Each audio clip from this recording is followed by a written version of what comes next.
Hello friends. दोस्तों ये है एक माइक्रोटेक कंपनी का इन्वर्टर। दोस्तों इसको देखिए, माइक्रोटेक यूपीएस। दोस्तों ये है 850 वीए का। अब यहाँ पर इसका स्विच होता है ऑन ऑफ करने के लिए। दोस्तों जो कस्टमर इसको हमारे पास लेके आया है इस इन्वर्टर को, उसका कहना ये था कि जब मेंस चली जाती थी और ये यहाँ से ऑन होता था तब इसमें बहुत ज़्यादा कंपन सुनाई देता था हमें, यानी कि जो इसका ढक्कन था वो भी बहुत ज़्यादा हिलता था कंपन की वजह से। जब मेंस आ जाती थी तब ये साइलेंट हो जाता था, यानी कि उस समय इसका कंपन चला जाता था। तो दोस्तों ऐसा कई दिन चला, कई दिन चलने के बाद ये जो इन्वर्टर है बिल्कुल डेड हो गया। उसके बाद कस्टमर जो है इसको हमारे पास लेके आया कि इसके अंदर फ़ॉल्ट क्या है। तो दोस्तों आज इसको खोल के देखेंगे इसके अंदर क्या फ़ॉल्ट है। इसका बोर्ड भी आपको दिखाएंगे, इसका ट्रांसफार्मर भी आपको दिखाएंगे और कोशिश करेंगे इसका जो फ़ॉल्ट है वो ठीक हो जाए।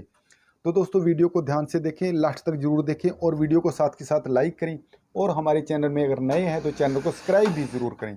अब दोस्तों इसकी बैक साइड देखिए किस प्रकार का है। ये बैक साइड से, ये इसकी बैक साइड है। यहाँ से दोस्तों इसको मेंस दी जाती है। ये इसकी जो है लाइन है, ये इसका न्यूट्रल है, यानी कि ये फेस है, ये न्यूट्रल है। यहाँ से इसकी आउटपुट ली गई है। कई इन्वर्टर दोस्तों पहले ऐसे भी थे, यहाँ से एक साइड से इसकी आउटपुट ली जाती थी, लेकिन इसमें ऐसा नहीं है, इसकी आउटपुट यहाँ से ली गई है। अब दोस्तों इसको ओपन करते हैं। ओपन करने के बाद देखते हैं आखिरकार अंदर इसका कैसा बोर्ड है।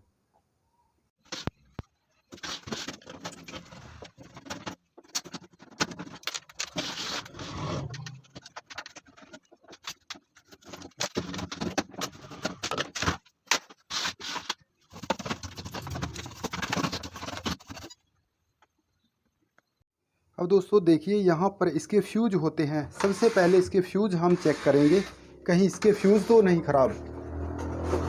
अब ये इसके फ्यूज होते हैं, यहाँ पर डीसी फ्यूज होते हैं। देखिए इन डीसी फ्यूज को हम निकालेंगे और इसके बाद देखते हैं कि कहीं इसका फ्यूज तो नहीं जल गया जिसकी वजह से ये बिल्कुल है जो डेड हो चुका है। अब दोस्तों अगर आपका कोई इस इन्वर्टर है इस प्रकार से फ्यूज जल गए, उसके इस प्रकार आप इसके जो है फ्यूज निकालें। अब ये देखिए दोस्तों, ये बिल्कुल ही फ्यूज इसका यहाँ से जल चुका है, ओपन हो चुका है ये फ्यूज। यानी कि ऐसी कंडीशन फ्यूज की तभी होती है जब वो जल जाता है। अब ये दूसरा है, अब दूसरे को चेक करेंगे। अब दोस्तों ये देखिए, ये इसका फ्यूज है। अब ये देखिए कैसे आपको दिखाएं इसका फ्यूज अंदर से। देखिए दोस्तों यहाँ से देखते हैं, आपको मल्टीमीटर से चेक करवाते हैं इसको फ्यूज, ये ठीक है या फिर जो है डेड है। अब दोस्तों मीटर को हमने कंटिन्यूटी पे कर दिया है, एक बार चेक करवाते हैं आपको। देखिए ये देखिए, अब इसको चेक करते हैं। ये देखिए दोस्तों, इसका मतलब ये जो फ्यूज है ये भी ओपन हो चुका है और दूसरा फ्यूज भी।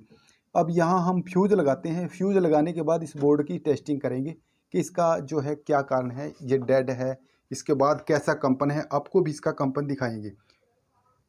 देखिए फ्रेंड्स, ये हमारे पास दो फ्यूज हैं जो कि नए हैं। अब आपको यहाँ से अंदर से दिख रहा है कि ये फ्यूज जो है बिल्कुल अंदर से एकदम से सही है। इस प्रकार से ये फ्यूज भी देखिए अंदर से भी दिखाई दे रहा है कि ये बिल्कुल सही है। अब इसको यहाँ लगाते हैं।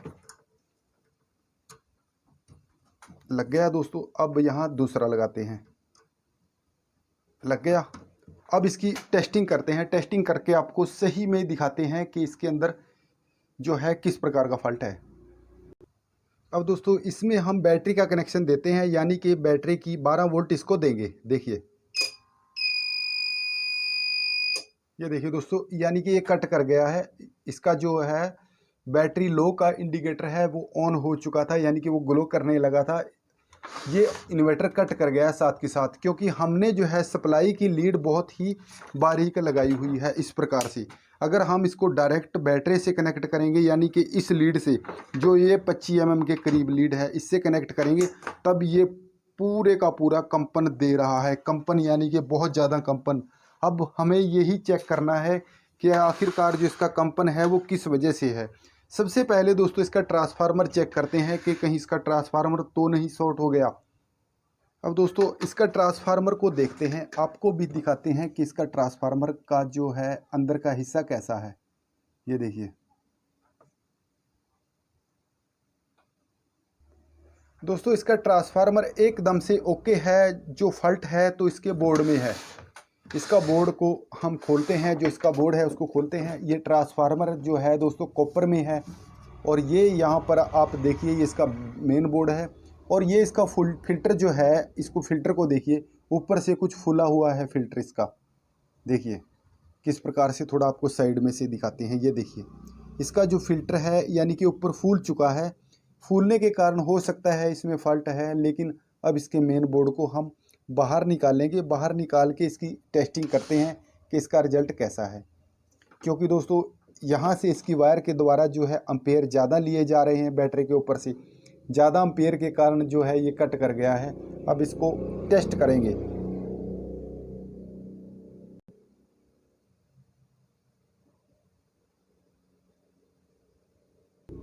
अब दोस्तों देखिए ये पूरे का पूरा बोर्ड जो है हमने बाहर निकाल दिया है इस बॉक्स से, इन्वर्टर के बॉक्स से। अब इसका नीचे का हिस्सा देखिए दोस्तों, जो बोर्ड है एकदम न्यू जैसा है, नीचे से एकदम न्यू जैसा है, बिल्कुल सही है। इसमें किसी प्रकार की कोई स्पार्किंग नहीं है, नीचे से भी देख सकते हैं। और ऊपर से इसका इस प्रकार का है, ये देखिए। अब इसको हम सप्लाई देंगे डीसी सप्लाई के ऊपर टेस्ट करेंगे कि यहाँ पर इसमें फ़ॉल्ट है या फिर ट्रांसफार्मर में फ़ॉल्ट है। तो दोस्तों इसको हमने 12 वोल्ट की डीसी सप्लाई दे दी इस बोर्ड को, और ये बोर्ड ऑन है। अब सबसे पहले आपको 12 वोल्ट की सप्लाई दिखाते हैं। देखिए ये हमारी प्लस की सप्लाई के ऊपर, ये हमारी नेगेटिव के ऊपर। देखिए अब जो है इसको लगाते हैं हम इस प्रकार से, ये सप्लाई दे दी। अब यहाँ पर जो है स्विच है, इसको कर दिया ऑन, कर दिया ऑन। अब देखिए सप्लाई, यानी कि हमारे पास जो है 14 वोल्ट के करीब सप्लाई डीसी आ रही है। अब दोस्तों ड्राइव देखिए, ड्राइव के बिना आपका जो इन्वर्टर का बोर्ड है वो सही काम नहीं करेगा। ये देखिए एक साइड में हमारी जो ड्राइव कितने हमें मिल रहे हैं, 4 वोल्ट के करीब, और दूसरी साइड जो है इस साइड में देखते हैं कितने वोल्टेज जो है हमें मिल रहे हैं। दूसरी साइड में लगा दिया, वोल्टेज देखिए आपको 0.098 वोल्ट के करीब हमें मिल रहे हैं, यानी कि दोनों साइड की जो वोल्टेज है वो बराबर होनी चाहिए। अब दोस्तों इसका फॉल्ट हम निकालेंगे, क्योंकि अगर फॉल्ट निकालने की भी वीडियो बनाए तो बहुत बड़ी हो जाएगी, इसलिए अब इसका फॉल्ट निकाल के देखते हैं कि इसमें फॉल्ट जो है इसका निकलता है या फिर इसका मेन आईसी ख़राब है। अब दोस्तों देखिए ये हमारे पास जो इन्वर्टर का बोर्ड था इसको हमने सही कर दिया है। अब आपको एक बार इसकी टेस्टिंग करके दिखाते हैं। ये हमारे पास है मल्टीमीटर, इसको कर दिया ऑन। अब ये देखिए हमारे पास ड्राइव कितनी है, देखिए 4.40 वोल्ट के करीब है, और दूसरी तरफ हमारी ड्राइव भी 4.40 वोल्ट के करीब है। दोनों तरफ हमारी सेम ड्राइव है। अब ये बोर्ड लगभग 100% हमारा ओके हो गया है। इसको इन्वर्टर के अंदर फिट करते हैं, बाद में इसकी टेस्टिंग करेंगे कि इसका रिजल्ट जो है कैसा हमें मिला है। दोस्तों बहुत मेहनत करने के बाद देखिए अब हमारा जो इन्वर्टर है वो सही हो चुका है। अब एक बार ऑन करते हैं आगे से। देखिए देखिए दोस्तों ये जो इंडिकेटर है यहाँ पर ये ग्लो कर रहा है, क्योंकि जो फॉल्ट था वो हमने इसके अंदर से निकाल दिया है, बिल्कुल एकदम से सही। देखिए आवाज़ सुनिए इसकी कैसी आवाज़ है। देखिए दोस्तों इसकी आवाज़ किस प्रकार की आ रही है, आप एक बार इसकी आवाज़ को सुन सकते हैं। देखिए पूरी तरह से दोस्तों हमारा जो है इन्वर्टर बिल्कुल एकदम से ओके हो चुका है। यहाँ से अब ऑफ करते हैं इसको। देखिए जो इंडिकेटर है इसका, दोस्तों पहले ये बैटरी लो के साथ साथ कंपन भी ज़्यादा कर रहा था, लेकिन अब पूरी तरह से ओके हो चुका है। तो दोस्तों आज की वीडियो आपको कैसी लगी प्लीज़ कमेंट करना ना भूलिएगा। दोस्तों वीडियो देखने के लिए धन्यवाद। आपका दिन शुभ हो।